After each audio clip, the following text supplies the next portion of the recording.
अस्सलाम वालेकुम and good evening everybody, you watching crossfire. मैं हूं महर बुखारी। नाजरीन, पाकिस्तान का वजूद हिंदू कौम की मुसलमानों से मुखासमत का नतीजा है, लेकिन आज जब पाकिस्तान को कायम हुए 65 साल गुजर चुके हैं, हमें अमेरिका समेत दुनिया की दीगर ताकतें बावर करवा रही हैं कि भारत पाकिस्तान का दुश्मन नहीं बल्कि इसके असल दुश्मन वो दहशतगर्द हैं कि जो इसी का हिस्सा हैं।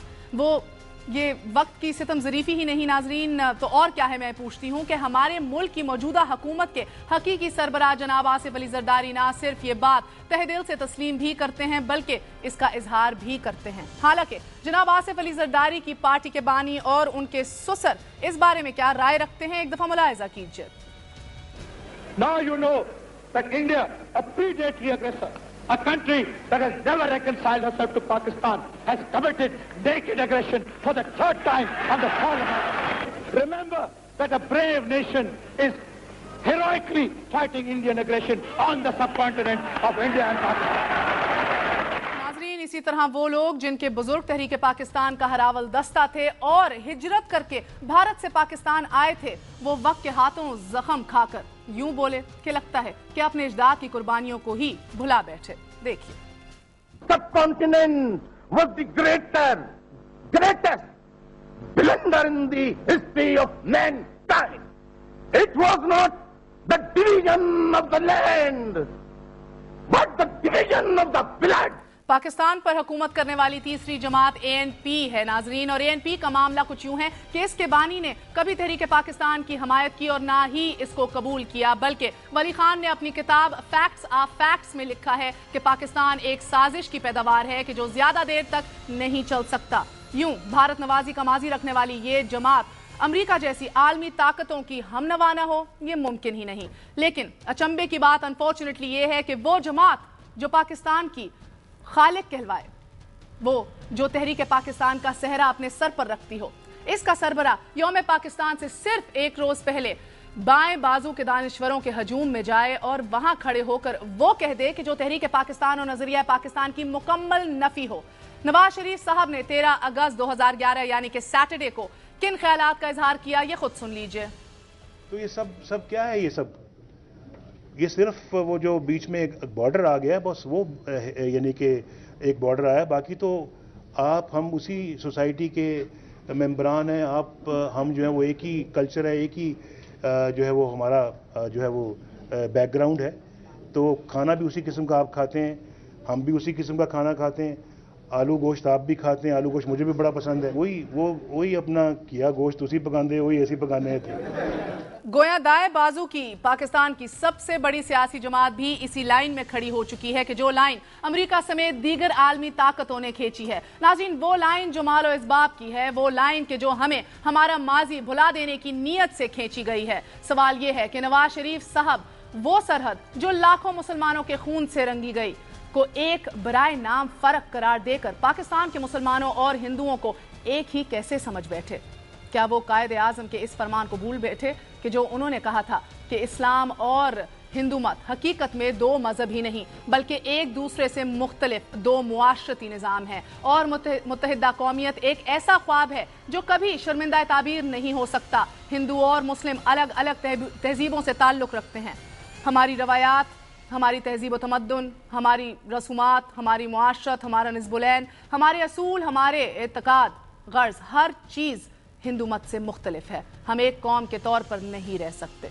नाज़रीन, मियाँ मोहम्मद नवाज शरीफ साहब ये तो कह गए कि उन्हें आलू गोश्त पसंद है, और वो यानी कि हिंदुस्तान वाले भी आलू गोश्त खाते हैं, लेकिन नवाज शरीफ साहब शायद ये भूल गए कि जिस तरह पाकिस्तान बनने से पहले मुसलमान जो जानवर आज भी अल्लाह का नाम लेकर खा जाते हैं, हिंदू आज भी इसी जानवर की पूजा करते हैं। और अगर किसी को ये भी शक है कि नजरिया पाकिस्तान सिर्फ एक सियासी हरबा था, तो वो ये याद रखे कि कायदे आजम पाकिस्तान के कयाम के बाद अपनी आखिरी सांस तक इसी नजरिया पर कायम रहे।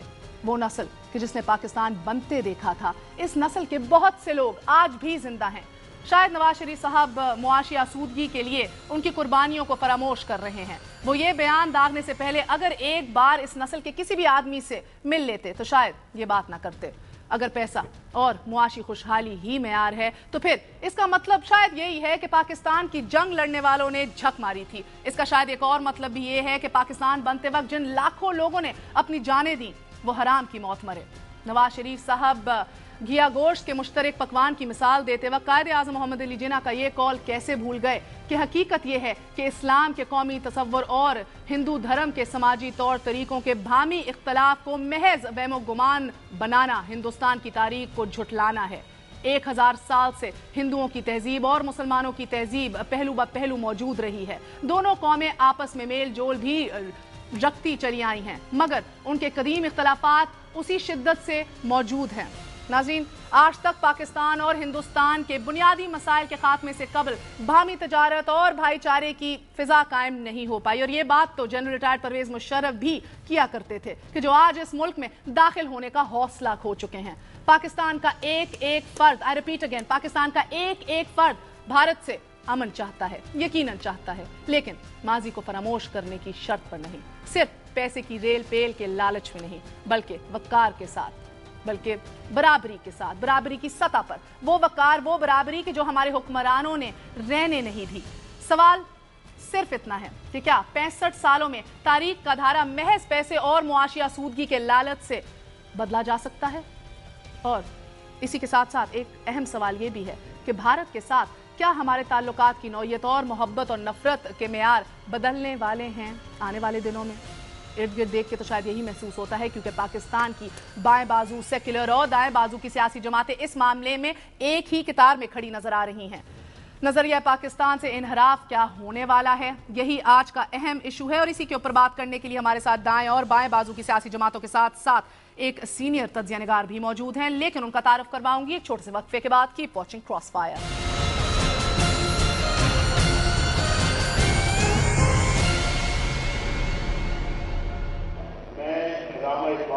और कायद-ए-आज़म मोहम्मद अली जिन्ना के फरमूदात पर अमल करते हुए पाकिस्तान की नजरियाती असास को बरकरार रखते हुए और क़याम पाकिस्तान के बुनियादी मकासद की कामयाबी के लिए अपनी तमाम तरह सलाहियतों को बुरुएकार लाऊंगा।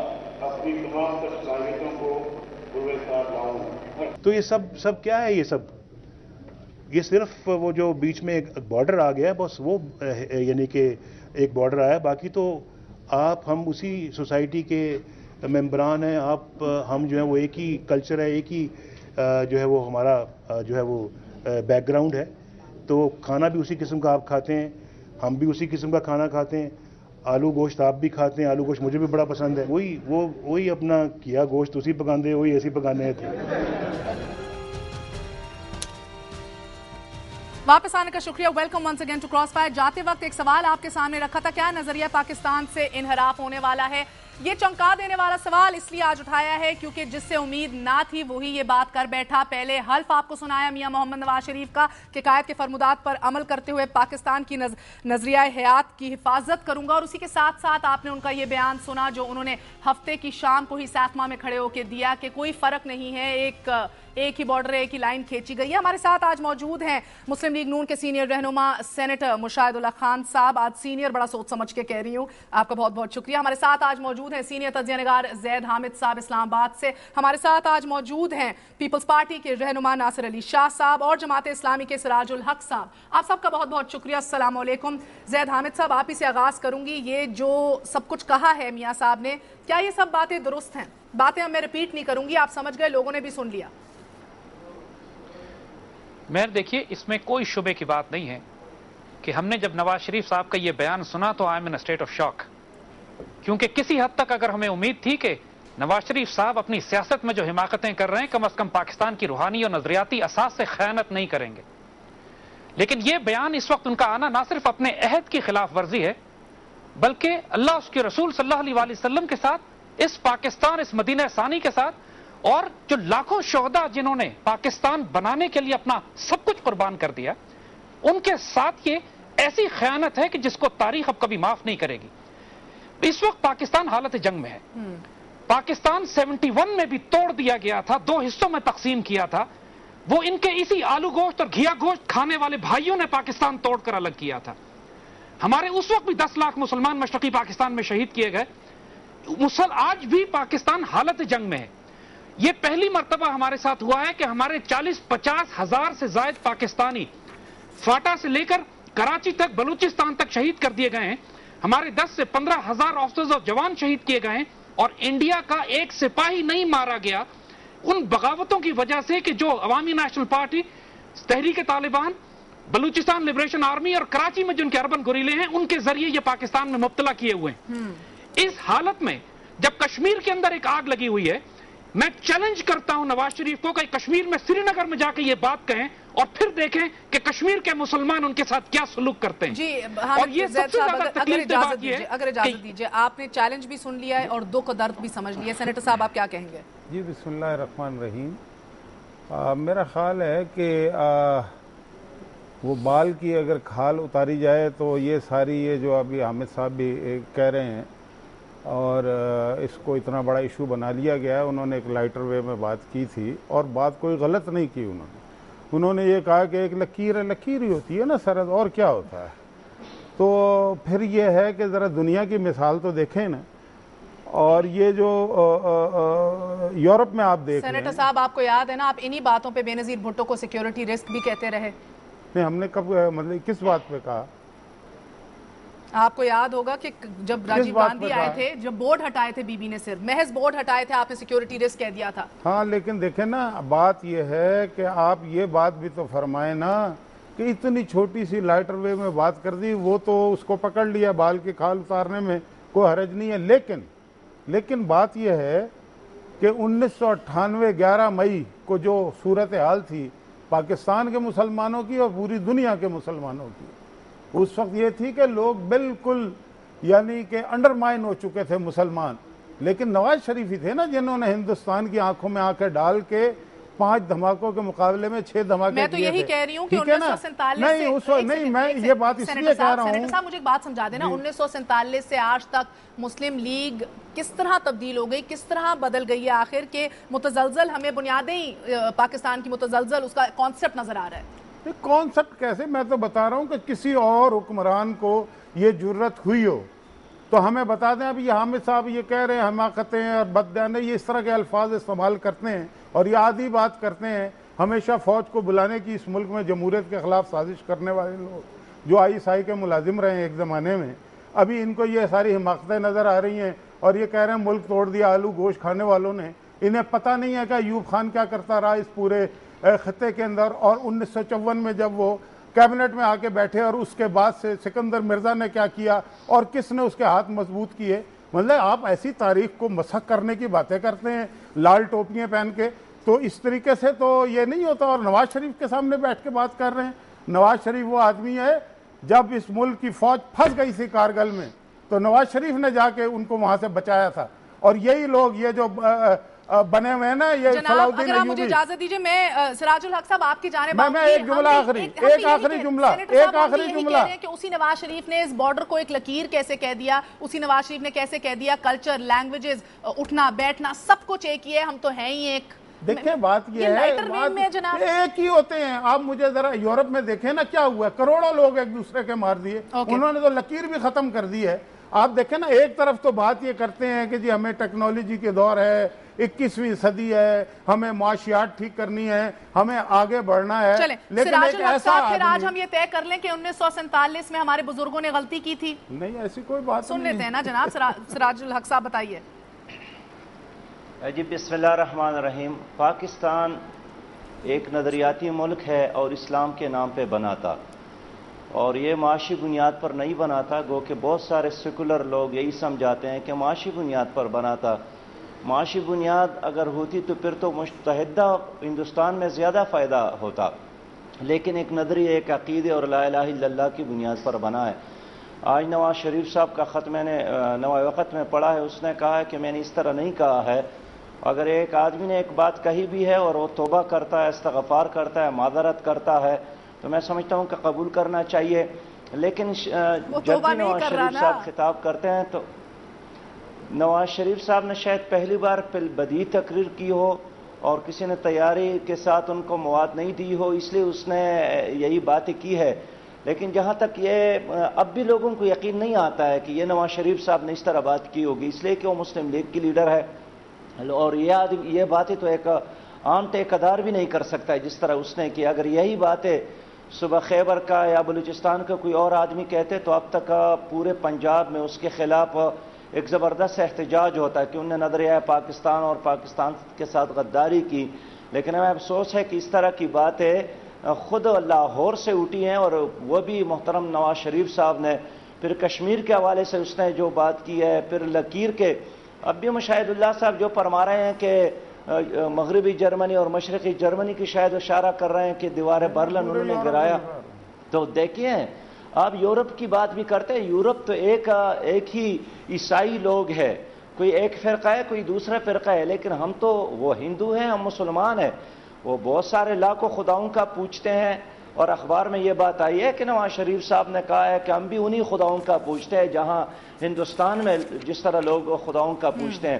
میں سمجھتا ہوں کہ اگر اس طرح بات انہوں نے کی ہے، خدا کرے کہ نہ کی ہو، اتنے بڑے مقام پہ ہو کے ایک آدمی کو 100 بار سوچنا چاہیے، لیکن نواز شریف نے اگر یہ بات کی ہے تو یہ مسلم لیگ کے لیے بڑی خفت ہے اور بڑی بدنامی ہے، اور اس کا گریٹنس یہی ہے کہ علی الاعلان توبہ بھی کر لے، معذرت بھی کر لے، قوم کو سراج الحق صاحب معذرت، آپ جماعت اسلامی نے تو معذرت کا تقاضا اور ڈیمانڈ کر دی ہے، معذرت کا ڈیمانڈ کر دی ہے، مگر میں شاہ صاحب آپ کی جانب آتی ہوں، مجھے ہمیشہ ایک بات یاد آتی ہے، اور بلکہ اب جیسے دن گزرتے چلے جا رہے ہیں سیاست میں بھی گرما گرمی ہو رہی ہے، پچھلے 3.5 سال سے بات بڑی سچی ثابت ہوئی ہے۔ ایک دفعہ اعتزاز احسن صاحب نے مجھے کہا تھا کہ میڈیا نے بڑا کمال رول ادا کیا ہے شاہ صاحب، اور وہ اس طرح اعتزاز احسن صاحب کو لگا، انہوں نے کہا کہ اتنی ڈسکشنز اور ڈیبیٹس اور ایکسپوجر کے ساتھ وتھ ٹائم یہ واضح ہوتے چلا جا رہا ہے کہ ہر جماعت جو ہے وہ ایک سے دوسری سے مختلف نہیں ہے، نظریہ ہو، مینڈیٹ ہو، وہ جو پرانے ڈفرینسز تھے وہ سارے میشن ہو گئے، وہ ختم ہو چکے ہیں۔ کیا آپ کو لگتا ہے کہ آج مسلم لیگ نون بھی آپ کے ساتھ ہی ہے؟ بسم اللہ الرحمن الرحیم۔ مہر، بات یہ ہے کہ ہم نے جو سیاسی کلچر ہے، ہماری جو سیاسی کلچر 70s میں ڈیولپ ہو گئی تھی، وہ سیاسی کلچر کو میرا خیال ہے ہم نے چھوڑ دی۔ سیاسی کلچر وہ ایک تو یہ ہوا کہ 77 میں شہید ذوالفقار علی بھٹو کے گرفتار ہونے کے بعد اور ان کو پھانسی دینے کے بعد ایک ایسی رجیم ہماری سامنے آئی جو اس نے ہماری جو سیاسی کلچر تھی اس کو ڈیمیج کی، اس کو تبدیل کی، اس کے ٹریک کو تبدیل کی۔ وہ اصولوں کی سیاست جو ہوتی تھی، جس میں اصول سب سے اہم چیز اس میں اصول ہوتی تھی اور پرنسپلز ہوتی تھی، اور دوسری یہ کہ کوئی بھی سیاستدان آپ اس وقت میں آپ یہ نہیں کہہ سکتے شہید ذوالفقار علی بھٹو سے لے کر ایک چھوٹا سیاستدان تک کہ کسی نے کرپشن کیا ہو۔ بات یہ ہے کہ ایک سازش کے تحت ایک رجیم نے آ کے ہماری سیاسی کلچر کو اس کو ڈسٹرائی کیا اور اس کی ٹریک کو ابھی تبدیل کر دی۔ آج آپ دیکھ لیں کہ ہماری جو سیاسی جماعتیں وہ مفادات کی بات کرتے ہیں، وہ پرنسپلز کی بات نہیں کرتے ہیں۔ یہ ایک بہت بڑی المیہ ہمارے ساتھ ہوا، اور آج بھی میں آپ کو یہ بتا دوں کہ اگر ہم وہی 70s کی سیاسی کلچر کو دوبارہ ڈیولپ کرنا چاہیں تو ہمیں شہید ذوالفقار علی بھٹو کی اس ویژن کی، اس منشور کی، آج آپ دیکھیں نا پاکستان پیپلز پارٹی کی حکومت ہے، کولیشن حکومت ہے، روٹی کپڑا مکان پہ ہم نے ووٹ لیا ہے۔ یہ کوئی نہیں کہہ سکتا کہ ہم نے روٹی کپڑے مکان کی پر ووٹ نہیں لیے، مگر وہ روٹی کپڑا مکان کہاں گیا؟ وہ روٹی کپڑا مکان آج نظر نہیں آ رہا، عوام بھوک سے مر رہا ہے۔ آپ دیکھ رہے کہ آج کراچی میں کیا حالات ہے، بلوچستان میں کیا حالات ہے، پوری ملک کی حالات آپ دیکھ لیں۔ شاہ صاحب اللہ آپ کو خوش رکھے اور سلامت رکھے اتنا سچ بولنے کے لیے۔ میں ایک چھوٹا سا وقفہ لوں گی، شاہ صاحب ایک وقفہ لوں گی بس، اور اس کے بعد جس طرح ناظرین آپ دیکھ رہے ہیں 65 ہمارا جو ٹاپک بھی چل رہا ہے، کیا 65 سال بعد بھارت ہمدم ہوا چلا ہے، مگر اس کے کوئی میاں صاحب کے یہ جو سیفما میں سپیچ تھی اس کے بڑے پازیٹیو فیڈ بیک بھی کچھ حلقوں سے آ رہے ہیں جو کہہ رہے ہیں کہ اب شاید یہ وقت کا تقاضا ہے کہ ہم اس سیکیورٹی سٹیٹ سے ہٹ کر ایک اکنامک اینٹی بننے کی کوشش کریں اور اسی کے ساتھ ساتھ آگے بڑھیں۔ قائد اعظم محمد علی جناح نے ونس اگین، میں دہراؤں گی کیا کہا تھا ایک بریک کے بعد یاد دلانے کے لیے، to put things back in perspective. Stay with اس۔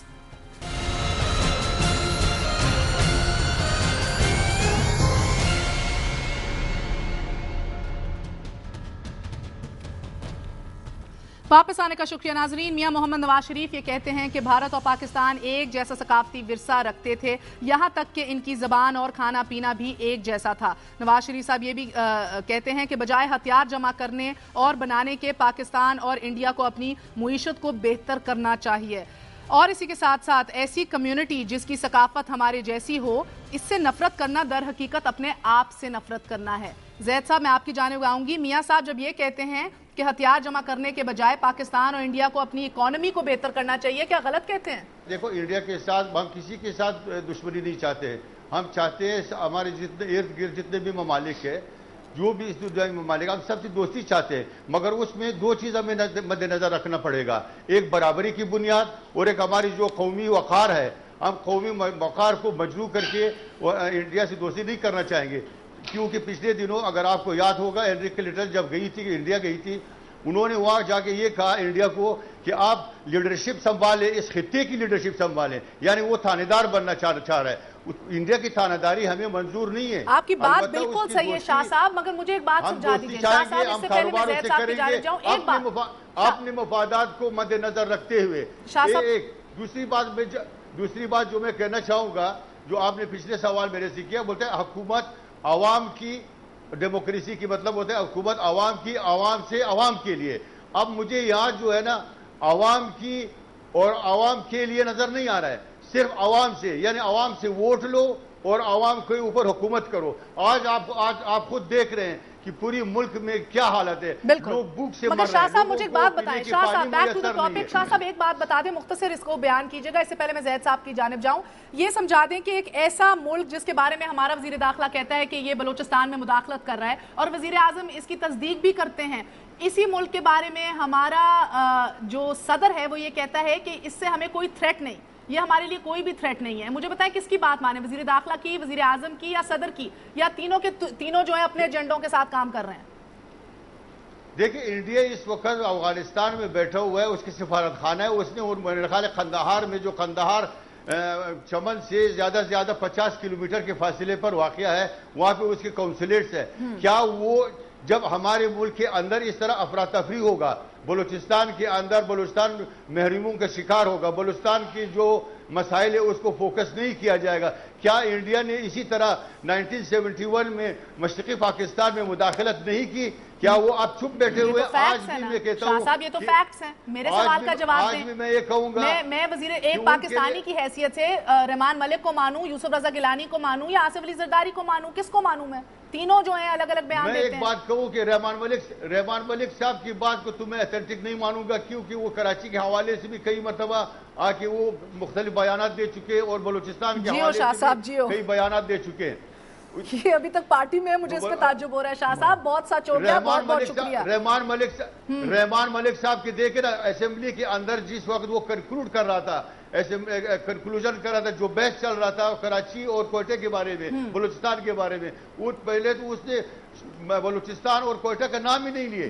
बाद में किसी ने उसको खत भेजा और उसको चिट भेजने के बाद उसने 4 कलिमात बलूचिस्तान के लिए किया, मगर उसके हल की तरफ वो नहीं गया, न वो कोयटे की हाल की तरफ गया, न उसने कोई कमीशन बनाई। चले रहमान मलिक को निकाल देते हैं। अब मुझे बताएं, यूसुफ रजा गिलानी साहब को मानूं या आसिफ अली जरदारी साहब को मानूं? एक कहते हैं बलूचिस्तान में इंडिया मुदाखलत कर रहा है, दूसरे कहते हैं कि भारत से हमें कोई खतरा नहीं, किसको मानूं?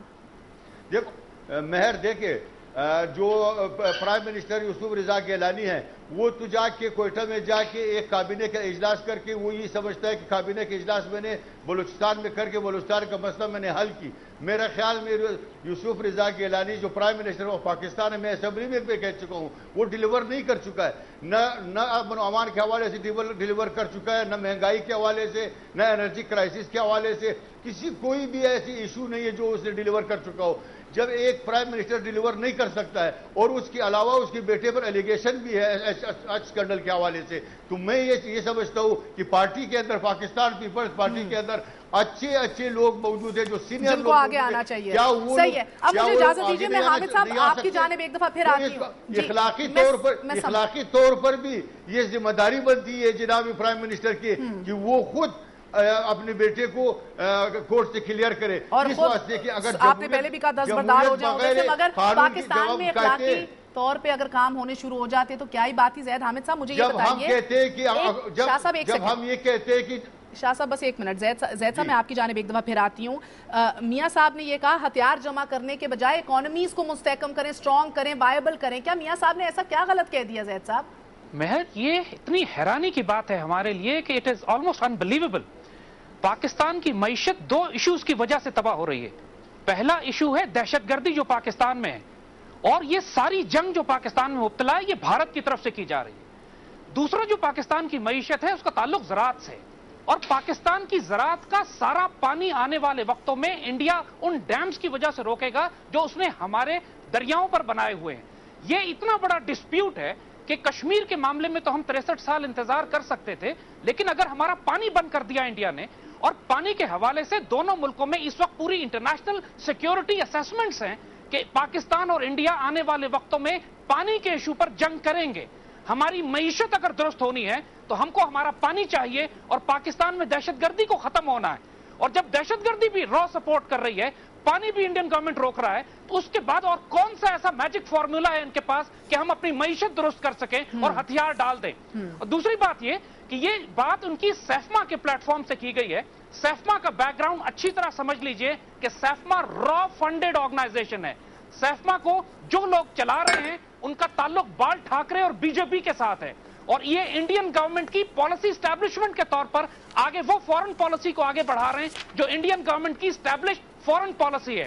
ہر پاکستانی سیکیورٹی اینالسٹ اس بات کو جانتا ہے کہ انڈین گورنمنٹ کا فورن پالیسی ایجنڈا پاکستان میں ڈس انفارمیشن وار, پاکستان میں سائیکولوجیکل وار, اور پاکستان میں جھوٹ اور ڈس انفارمیشن اور میڈیا پینیٹریشن سیفما کے ذریعے کی جا رہی ہے. اس پلیٹ فارم سے یہ بات کرنا اور بھی شرمناک بن جاتا ہے. جی اچھا, میں اب آپ ایک سیکنڈ مجھے یہ بتائیے سینیٹر مشاہد اللہ صاحب, جو حلف لیا میاں صاحب نے ابھی تھوڑی دیر پہلے بھی میں نے حلف سنایا تھا, میں اپنی پوری صلاحیتوں سے اسلامی نظریہ حیات کی حفاظت کروں گا جو پاکستان کی تخلیق کی بنیاد بنا.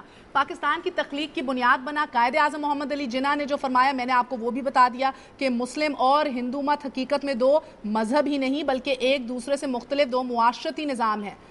اس کے آگے بھی میں نے پورا سنوا دیا تھا. اب مجھے بتائیں کہ یہ اب اس کانٹیکس میں دیکھا جائے تو کیا کہیں؟ وہ بات سارے فسانے میں جس کا ذکر نہ تھا, وہ بات ان کو بہت ناگوار گزری ہے.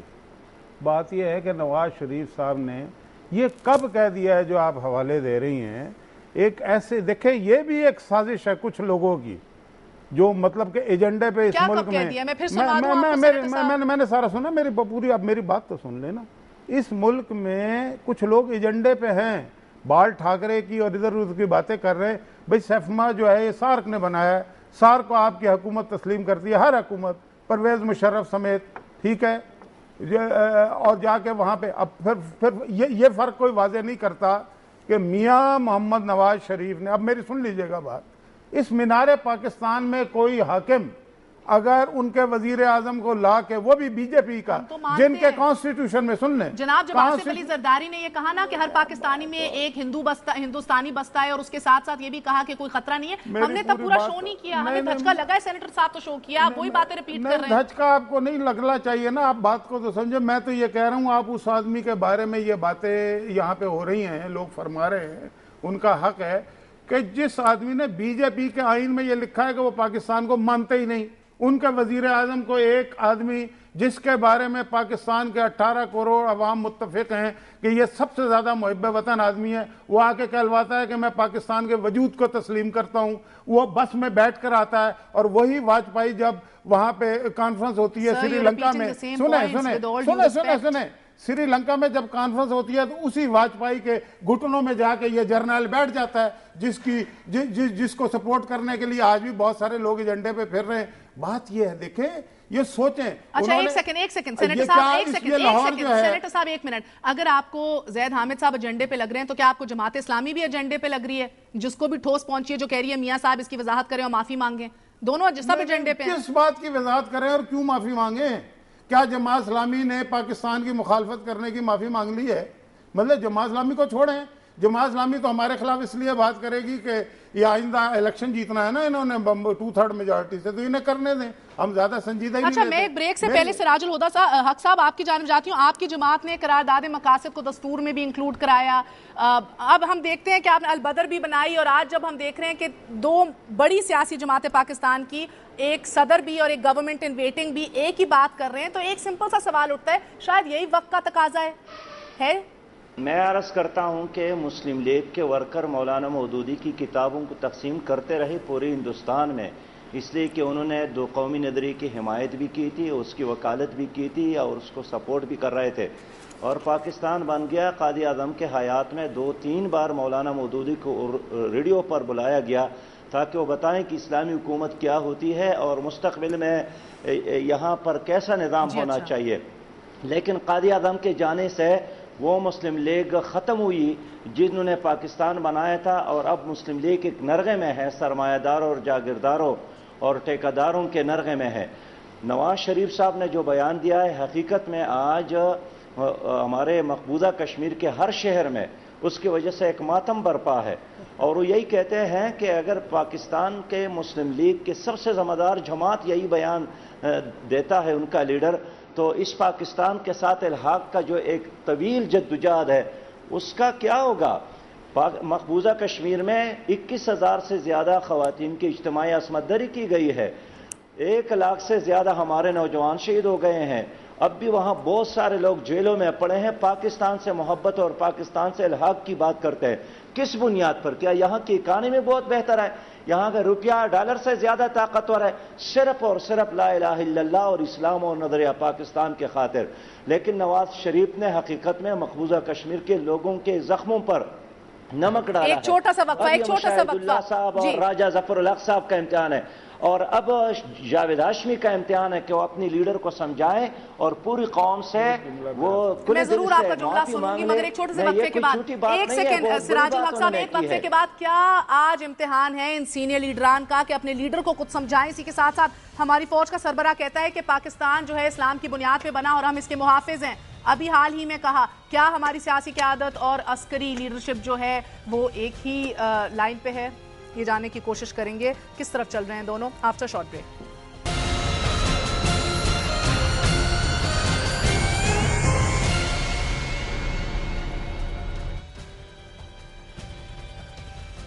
वापस आने का शुक्रिया, एक बार फिर क्रॉस फायर में खुशामदीद। मैं आपकी जानिब आऊंगी सेनेटर साहब, आपने बात सुनी सिराजुल हक साहब की, आप कह रहे थे कि आपका नुक्ता सुनती चली जाऊं। मैं सिर्फ जरा सा ये कहना चाहता हूं, देखें मौलाना मौदूदी साहब इस अहद के बहुत ही बड़े आदमी थे।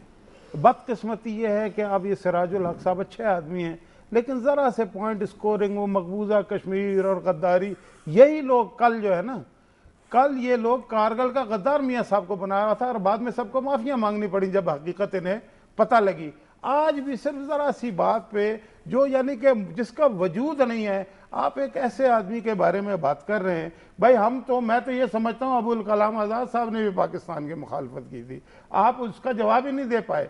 ये बड़े लोग थे, इससे कोई फर्क भी नहीं पड़ता, लेकिन आप तो मौलाना मौदूदी के अफकार को छोड़ चुके हैं, वरना ये हालात ना होते आपकी पार्टी के। आप तो परवेज मुशर्रफ की हामी पार्टी बन गए, आप ज़ियाउल हक और याहिया खान की हामी पार्टी बन गए, और आप इस तरीके से कि मियाँ साहब ने कहा क्या यार कश्मीर के शहीद आपको याद आ रहे हैं, मतलब कि कश्मीर के शहीदों की यहाँ पे बात है कहाँ पे? नवाज शरीफ से तो आप कश्मीर के जहाद के लिए पैसे लेते रहे 10-10 करोड़, आज आपको वो सारी बातें भूल गई हैं।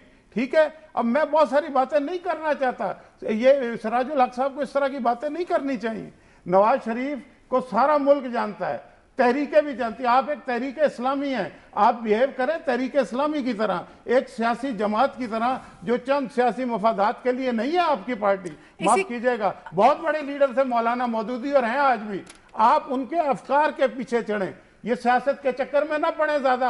आपने 5 साल सियासत की है, सियासत के चक्कर में कौन पड़ रहा है? सेनेटर साहब इजाजत सरहद में इन्होंने हुकूमत की क्या कर लिया? सेनेटर साहब कौन सियासत के झंझट में पड़ रहा है, कौन नहीं पड़ रहा? नाजरीन, ये शो कल इसको तसलसल कायम रखा जाएगा, आप इसका अगला हिस्सा देख सकेंगे कल ही, और अहम सवाल यही रहेगा कि क्या नजरिया पाकिस्तान से इनहराफ किया जा रहा है, मियां साहब का क्या मतलब था, कौन सी सियासी जमात आज किस असूल पे खड़ी है, यही जानने की कोशिश करेंगे। कल का शो जरूर देखिएगा। इस अहम सवाल के साथ महर बुखारी को इजाजत दीजिए, खुदा हाफिज।